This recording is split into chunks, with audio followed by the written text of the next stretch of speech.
Gentleman from Texas is recognized for whatever questions he wishes to address the panel. I thank the chairman. Yeah, Mr. Massey is not here. I'm a co-sponsor and supporter of Mr. Massey's amendment. I would gladly abolish the Federal Department of Education and return all power and decision-making to the localities and the states. I think we'd be far better off, and I think the overall education performance of this nation would, history demonstrates that fact. I have no qualms in saying that, and I'd certainly allow the gentlelady to expand upon that if she wishes. But I assume that the gentlelady agrees with me that border security and immigration are plainly federal priorities as actually written into the Constitution of the United States. Would you agree with that?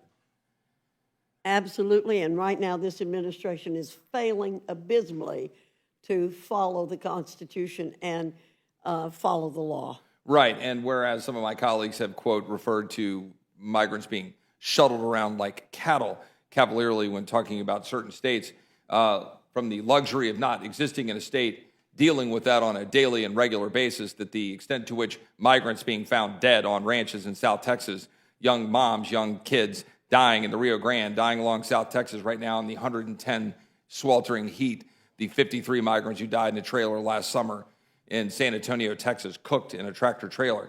I guess they were being shuttled around like cattle by the cartels, making obscene amounts of money, moving them around like cattle because of the disastrous policies of this administration, endangering the American people and endangering migrants, all in the false name of compassion. I assume the gentlelady would agree with that.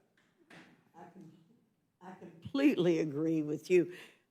We are the ones showing compassion. We want the border shut down so people don't go through those horrible things. And let's add to that the vast number of women and children who are being sexually molested and raped while they're trying to get through the border. Well, and I would agree with you on that, and it's obviously more than concerning. It's appalling that this administration would allow it to occur, in fact, encourage it to occur, inserting itself in part of the human trafficking train. The federal government is a major part of that flow of human trafficking because of its own funding and involvement with it. I assume that the gentlelady agrees with me that if we were to remove the federal government's involvement and engagement with local and state education and defer to the states to fund and set up the schools as they see fit, that you perhaps would not be as interested in engaging with federal policies on what the schools should or shouldn't do. For example, with respect to the earlier decisions earlier this year about, what's in libraries or some of the standards that we've seen fit. By the way, not for the first time, building upon existing regulations that are, my colleagues on the other side are all too quick to enjoy using the federal government to say, you local governments shall do X because you're going to get your $79 billion of funding. But, if you want to say, on the other side of the aisle, well, we would love to pull that funding back. We would love to get the federal government out of there. But since the other side of the aisle has no interest in doing that, at least as long as those dollars are flowing, we say there are certain things that we think ought to be covered. And all of it. I assume the gentlelady would agree with that. Completely agree with you that there's rampant hypocrisy abounding on these various issues. Agreed. And I'll close with this and then yield my time back. At the center of all of this, of course, is the complete and utter disaster that is the southern border.